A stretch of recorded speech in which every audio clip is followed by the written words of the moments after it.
upwards and explode. You'll have plenty of time to charge up a full shot, ride those little platforms up before they explode, and then deliver a full charged up shot to the head of the dinosaur. The flame shots that he shoots out, as long as you're in constant motion, will pretty much always miss you, and if they do hit you, they don't do too much damage to you, so it's really not too much of a threat in order to defeat him.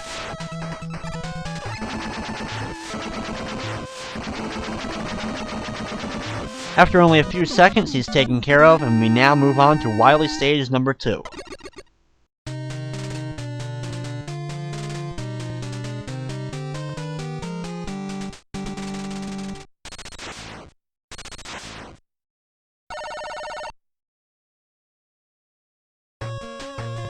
Now, Wily Stage number 2 isn't too difficult to go through like the previous stages. However, it does introduce one thing that I've always hated in Mega Man, and you probably know by now, the disappearing and reappearing blocks.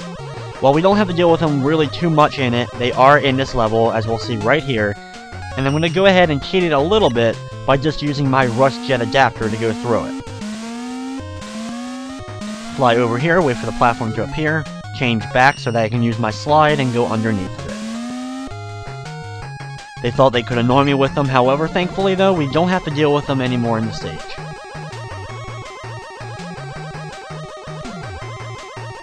Now this room is pretty easy to go through, we just have to be careful not to jump on the robots and they'll spring us up into the spikes. So that's really our only concern, however they're pretty easy to take out, and we get an energy tank for really doing no extra work. As we fall down into this room, our last room before we enter the lair of the robot boss of this stage. As the game does slow down a little bit since there are so many enemies on screen.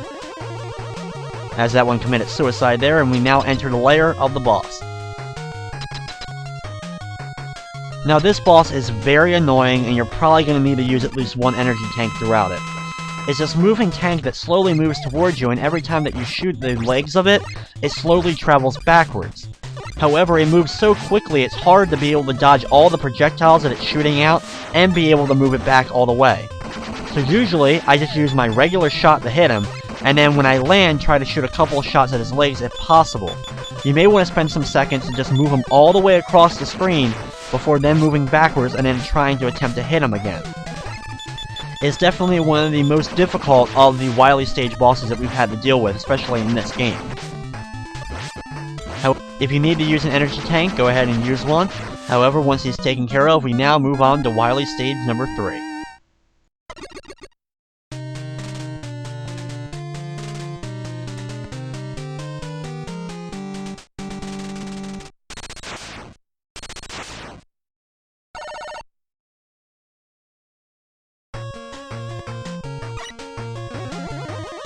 Now we start off in some water in this stage, however this is going to be the level that we're going to have to do the boss gauntlet, fighting all the robot master bosses that we fought throughout the stages.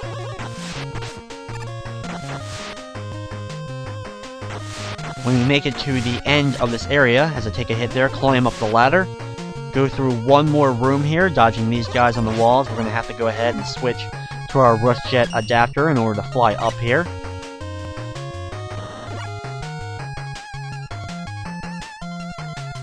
Once up the ladder, go ahead and enter the teleportation pod, and now we enter the boss gauntlet. And I'm going to go ahead and start on the right side here, and I start with Blizzard Man.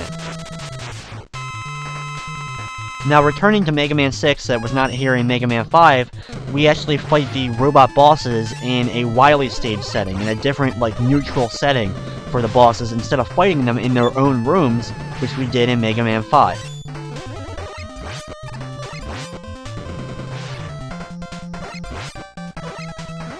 Now our strategy for Blizzard Man remains the same, mainly dodging his roll, jumping over him, and delivering him a full charge shot when he forms back into his full body.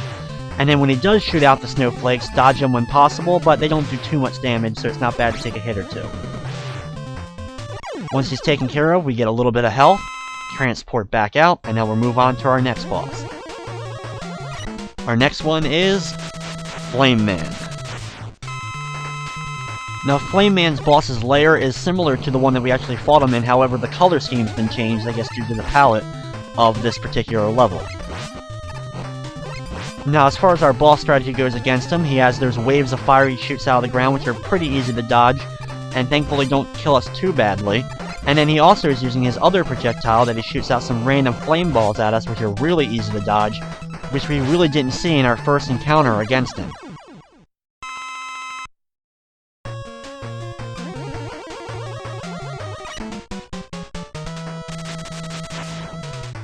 Next up, we have Tomahawk Man. Now, Tomahawk Man's going to shoot out those 3 shots from his headdress, which are a little bit of a pain and hard to dodge, as well as the other main projectile, that Arcing Tomahawk shot, which is easier to dodge. If he keeps firing out the headdress shots, you can jump over him if you can, get a full charge shot if possible, and deliver it to him. However, dodging is much more appropriate because they will slowly drain your health. If at all possible, dodge the 3 from the headdress and just really focus on hitting him when he shoots out that Arcing Tomahawk.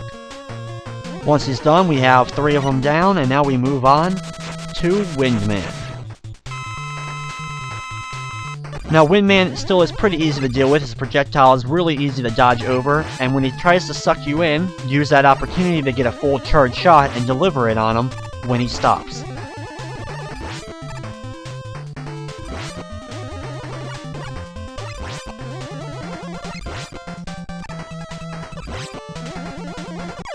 Windman is rather easy to take care of. We grab some health, and then we've now halfway done the Robot Master bosses again.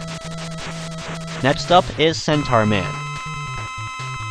Now once again, he shoots out that one single projectile that when it hits the far wall, whatever wall he's shooting at, it turns into a large spread shot, which is pretty hard to dodge.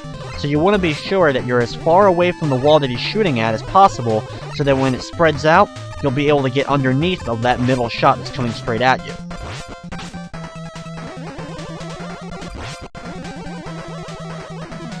You also have to watch out for his time freezes, which can definitely be a pain and cause you to take hits from that projectile that he shoots out. Centaur Man's definitely one of the harder ones to contend with, but once he's taken care of, we now have 5 done, and now we'll get ready to move on to number 6.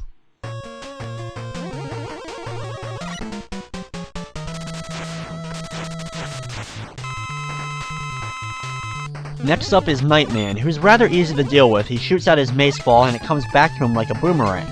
When he shoots out the mace ball, you want to jump over it, deliver a full charged up shot if you have it, then jump back over the mace when it starts to retract back to his body. Sometimes he likes to jump around a lot, which can definitely be an annoyance because you can't deliver any shots on him directly because of that shield that's protecting his body. However, you can deliver some shots to the back of him if you can get behind him when he's jumping around slowly.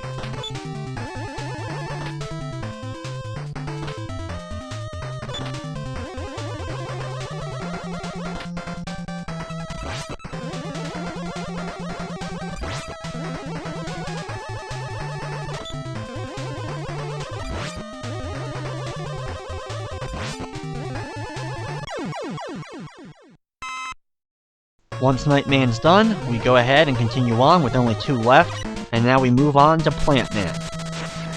Now Plant Man is one of those ones with their spinning shields around him, so he's going to use his flowers to protect him. He's going to jump around, and then when he lands, he's going to go ahead and fire that whole wheel of spinning flowers at you. It's pretty easy to jump over him, especially if you're far enough away to get a running jump at him.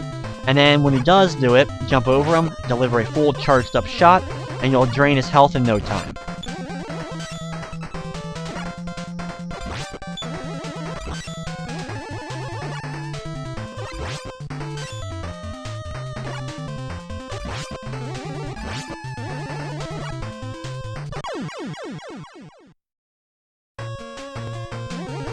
Once he's taken care of, we have only 1 left to deal with, and that is Yamada Man. Now he uses his spear to spin around straight at you if he's standing on the ground. He'll fire a single shot that will go against the far wall, in which case he'll go ahead and try to pick it up, in which case you can deliver a full charged up shot to him when he goes to pick it up. And then when he's in the air, he shoots out a 3 spread shot, which is pretty easy to dodge, and when he lands, you can deliver a full shot then.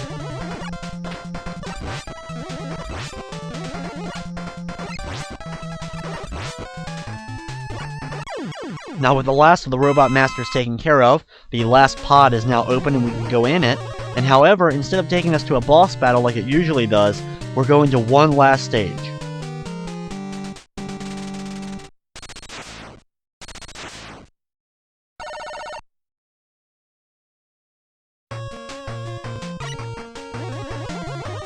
Now we start off the stage as we go off the pod and start falling through multiple different layers, and then when we head to the right we meet up with the Metool dispensing machine that we saw earlier on in the game. Our same strategy remains against it, charge up a full shot, and when it does drop a Metool, go ahead and take it out before it gets too close to you. After we deliver only a few charged up shots to it, it's done, we go past it, and we get to enter the final boss room of Mega Man 6.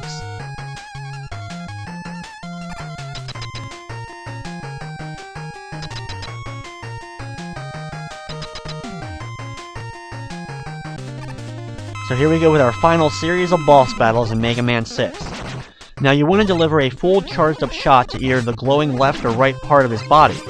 His projectiles are pretty easy to dodge. His main ability and the most annoyance is